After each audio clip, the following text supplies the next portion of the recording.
Inicio, presidente, agradecendo as palavras de Vossa Excelência, as palavras do eminente ministro Gilmar Mendes, e as recebo não só pessoalmente, mas principalmente recebo-as institucionalmente como ministro do Supremo Tribunal Federal. Presidente, temos visto recentemente as ações de diversos brasileiros que estão sendo ou processados pela Procuradoria-Geral da República ou investigados pela Polícia Federal. Estamos verificando diversas condutas dolosas e conscientes de uma verdadeira organização criminosa que, de forma jamais anteriormente vista em nosso país, age de maneira covarde e traiçoeira, com a finalidade de tentar submeter o funcionamento deste Supremo Tribunal Federal ao crivo de um Estado estrangeiro. Age, repito, de maneira covarde e traiçoeira. Covarde porque esses brasileiros pseudo-patriotas encontram-se foragidos e escondidos fora do território nacional. Não tiveram coragem de continuar no território nacional. E traiçoeira essas condutas porque atuam por meio de atos hostis, mentirosos, derivados de negociações espúrias e criminosas, com a patente finalidade de obstrução à justiça e a clara, flagrante finalidade de coagir essa Corte no julgamento da ação penal 2668, ação penal do núcleo crucial da tentativa de golpe de Estado do dia 8 de janeiro. Gerando, presidente, ministra, ministros, gerando com essa maneira covarde e traiçoeira de atuar, gerando reflexos nocivos à economia e à sociedade brasileira. Como disse o ministro Gilmar Mendes, é uma verdadeira traição à pátria, uma traição covarde e traiçoeira. Há fartas provas nas investigações comprovando essas condutas ilícitas. Não só induzimento, instigação e auxílio na tentativa de submeter o funcionamento do Supremo Tribunal Federal ao crivo de um outro Estado, ao Estado estrangeiro, com clara afronta à soberania nacional, mas também fartas provas demonstrando auxílio na negociação espúria, vil, traiçoeira com autoridades estrangeiras para que se pratique atos hostis à economia do Brasil. Porém, presidente,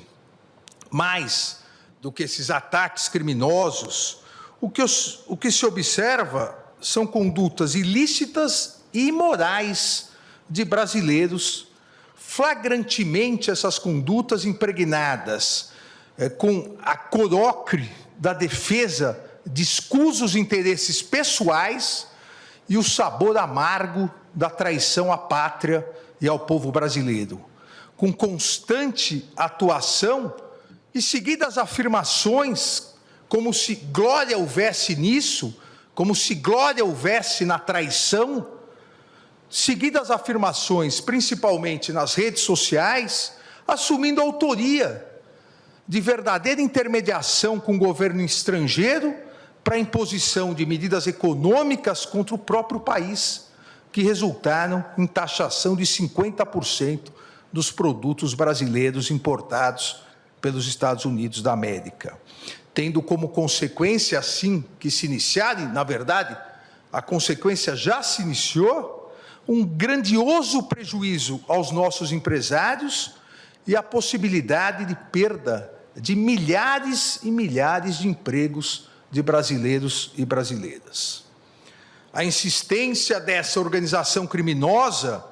na implementação de medidas nocivas ao Brasil, com a implementação e o incentivo à implementação dessas tarifas e agressões espúrias, agressões internacionalmente consideradas espúrias e ilegais contra autoridades públicas brasileiras, tem por finalidade a criação de uma grave crise econômica no Brasil, e que, para desgosto desses brasileiros traidores, não ocorrerá, mas a ideia de gerar uma grave crise econômica no Brasil, para que com isso haja uma pressão política e social contra os poderes judiciário e legislativo, com consequente interferência no andamento das ações penais em andamento, que já se encontram em fase de alegações finais. O modus operandi é o mesmo. O modus operandi golpista é o mesmo. Antes, acampamentos na frente dos quartéis, invasão na Praça dos Três Poderes, para que com isso houvesse, como mais de 500 réus confessaram, houvesse a convocação de GLO e as Forças Armadas, gerando uma comoção nacional, e aí houvesse a possibilidade do golpe. Repito, o modus operandi é o mesmo. Incentivo a taxações ao Brasil, incentivo à crise econômica, que gera crise social, que por sua vez gera crise política, para que novamente haja uma instabilidade social e a possibilidade de um novo ataque golpista. E essa geração de pressão política e social contra os poderes judiciário e legislativo tem claramente a finalidade ilícita de favorecer interesses pessoais. E digo, coação contra o poder legislativo também. Pasmem que um dos brasileiros investigado e foragido, recentemente, nessa semana, dirigiu ameaças diretas aos presidentes da Câmara dos Deputados, o deputado Hugo Mota, e do Senado Federal, o senador Davi Alcolumbre. Ameaças diretas. Ou vocês votam anistia, ou as tarifas vão continuar. Ou vocês votam anistia,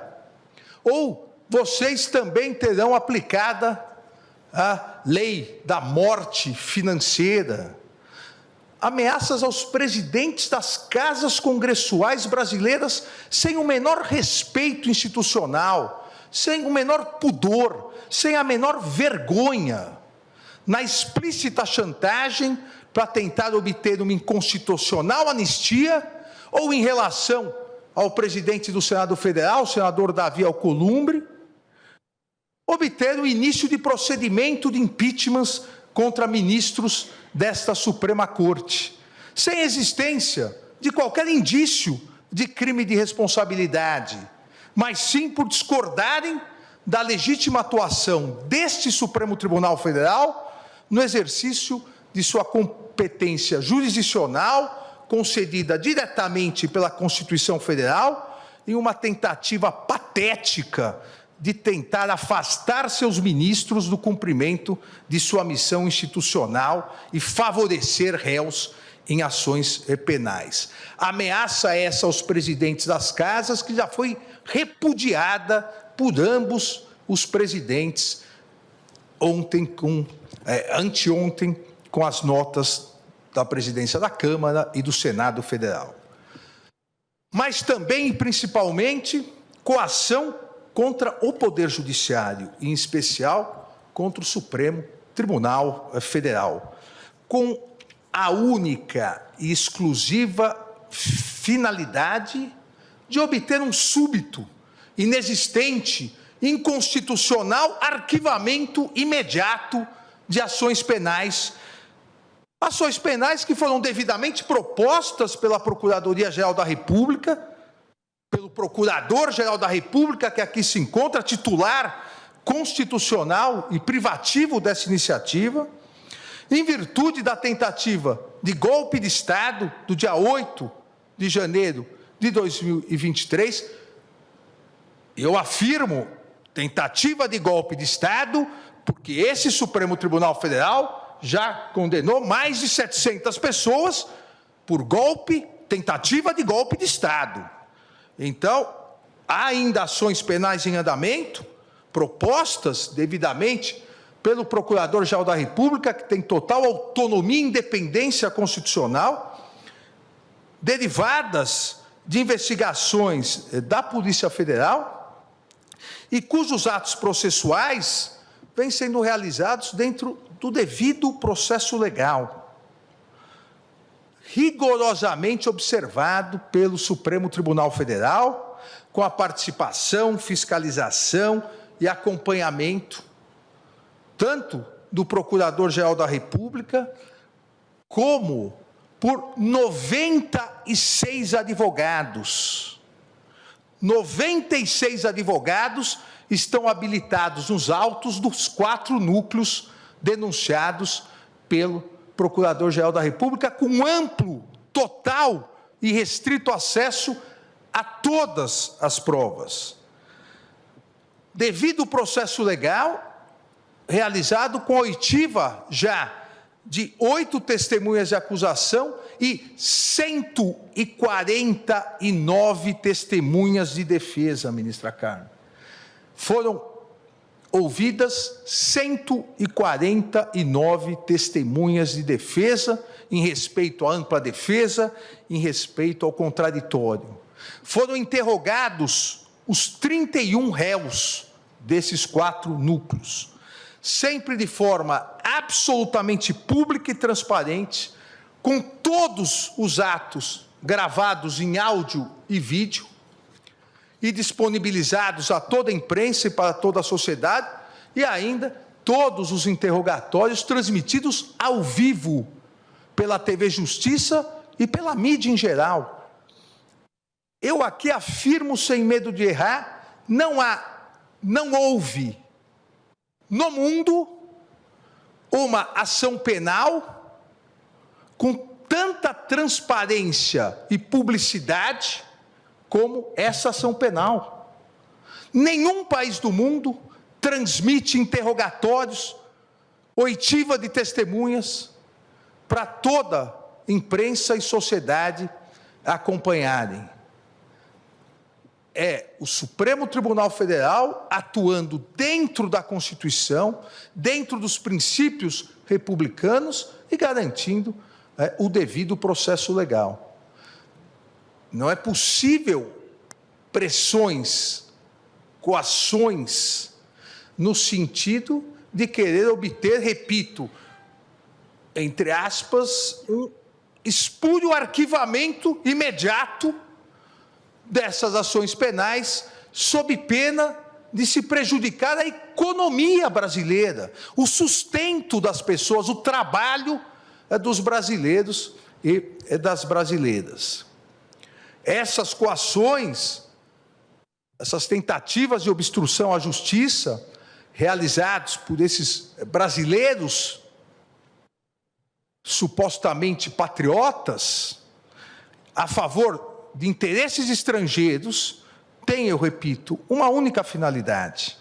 a finalidade de substituir o devido processo legal, com a ampla participação do Ministério Público, repito, de 96 advogados constituídos, com acompanhamento da mídia, com acompanhamento da sociedade, substituir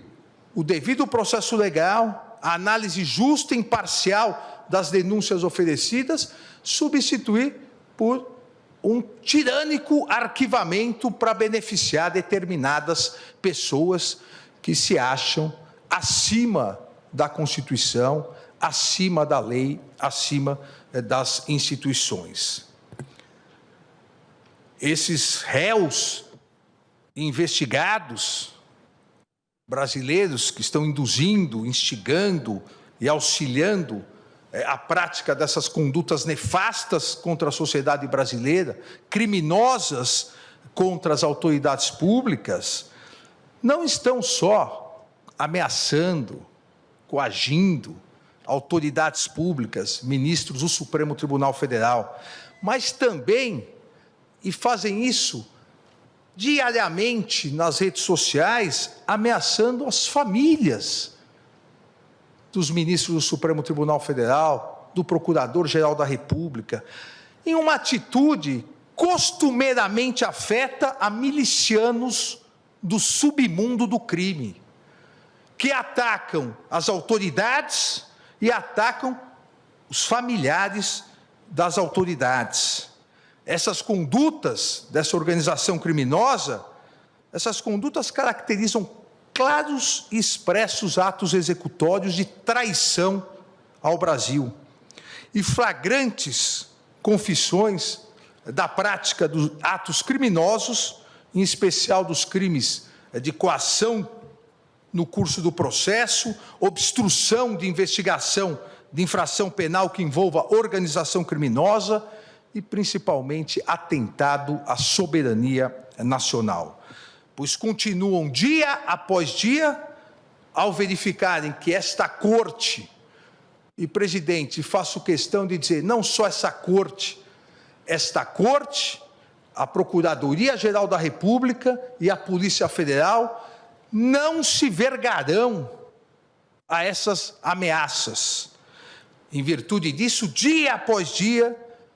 esses brasileiros traidores da pátria continuam a incentivar, instigar, auxiliar a prática de atividades e atos hostis ao Brasil.